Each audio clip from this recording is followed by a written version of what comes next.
Telugu digital media network లో political కేటగిరీలో number 1 కేవలం 72 గంటల్లో 1,50,00,000 వ్యూస్ పైగా పాపులర్ టీవీ నెట్వర్క్. మొదట్లోనే కవిత గారు ఈడీకి సహకరించి ఉంటే ఇలాంటి పరిస్థితి ఉండేది కాదా అనేది మొదటిది. రెండోది, తను చేసిన తప్పులే తనకు ఆటంకం, బెయిల్కి ఆటంకం కలిగిస్తుందా? దీని మీద మీరు ఏమంటారు? అంటే ఒకటండి, అలా ఎన్నో ఉంటుందా?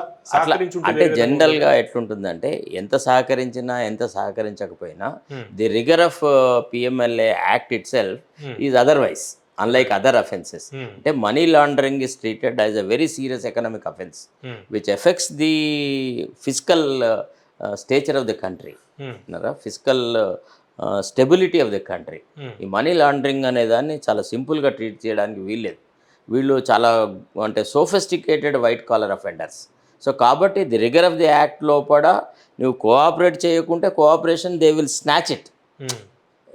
నేను ఏదో టెక్నికాలిటీస్తో అదో ఇదో పెట్టుకొని అటు ఇటు పోయినా at the end of the day ఏం జరుగుతుంది, పిఎంఎల్ఏ మెకానిజం లోపల గొరగొర గుంజుకు వచ్చేసేసి మిమ్మల్ని ఎంక్వైరీ చేస్తారు, చట్టపరమైనటువంటి చర్యలు తీసుకుంటారు. కాబట్టి ఆమె కోఆపరేషన్ అంటే ఇంకొకటి ఏంటంటే జనరల్గా వాళ్ళ కుటుంబంలోనే ఆ బెలిగరెన్స్ ఉంది. అంటే దేన్ని ఉన్నపళంగా ఒప్పుకోరు, వాళ్ళ తప్పును వాళ్ళు ఒప్పుకునేటువంటి స్వభావం అందులో ఎవరికి లేదు. కేసీఆర్కి లేదు, కేటీఆర్ వాళ్ళ రాజకీయాలలో కాకుండా అది పుర్రెకు పుట్టిన బుద్ధి అంటారు. వీళ్ళు ఉన్న పట్టున తాము తప్పు చేసినా కానీ అయ్యో ఇది మా వల్ల పొరపాటు జరిగింది, దీన్ని మేము సరిదిద్దుకుంటాం, మేము మీకు సహకరిస్తాం, లేకపోతే మేము ఇంకో రకంగా ఉంటాము అనేటువంటి ఆ నమ్రత వాళ్ళలో ఉండదు. ఆ దురహంకారపు భాష వల్ల వీళ్ళకి ప్రతిదీ చిన్న సమస్య కూడా జటిలం అయిపోతుంటుంది.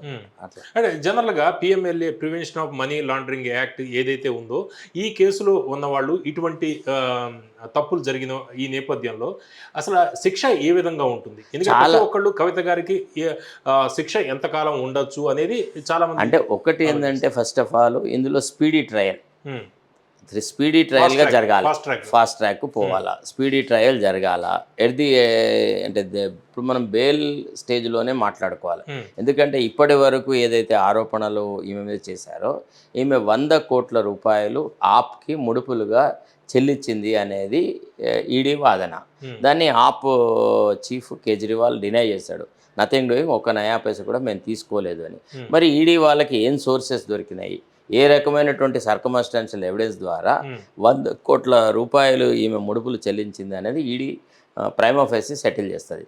చేసిన తర్వాత ఆ లింకులను బట్టి అంటే పర్టికులర్ సపోజ్ ఒక బ్యాంక్ ట్రాన్సాక్షన్స్ ఉన్నాయనుకోండి, మనీ అంటే నెట్ క్యాష్ డెలివరీ ఉంది, లేదా వేరే వాళ్ళు ఎవరైతే those who worked as vehicles for transporting this money వాళ్ళ ద్వారా ఇచ్చిన స్టేట్మెంట్స్, ఇవన్నీ సర్కమస్టాన్షియల్ ఎవిడెన్స్ అంటారు.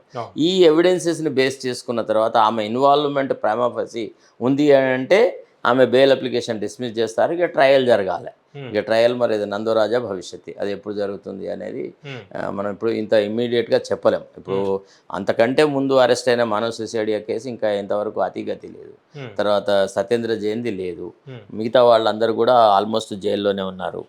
కాబట్టి అది ఇప్పట్లో జరిగే సాధారణంగా అంటే మినిమం ఒక 1 ఇయర్ అనే విషయం పక్కకు పెడితే మామూలుగా ఇటువంటి వాటికి శిక్ష ఎంతవరకు ఉంటుంది? వాళ్ళకి అంటే డిపెండ్స్ ఆన్ దేర్ ఇన్వాల్వ్మెంట్ అండి.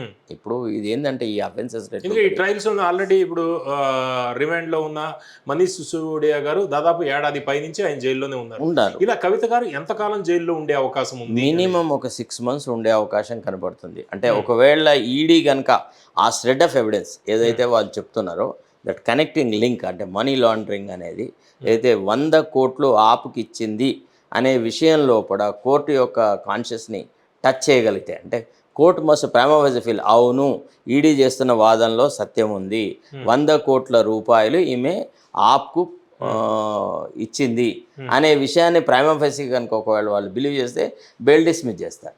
బెయిల్ డిస్మిస్ చేస్తే డెఫినెట్లీ 6 నెలలు అయితే మినిమం ఉంటుంది. ఇది సంగతి అనమాట. అట్లా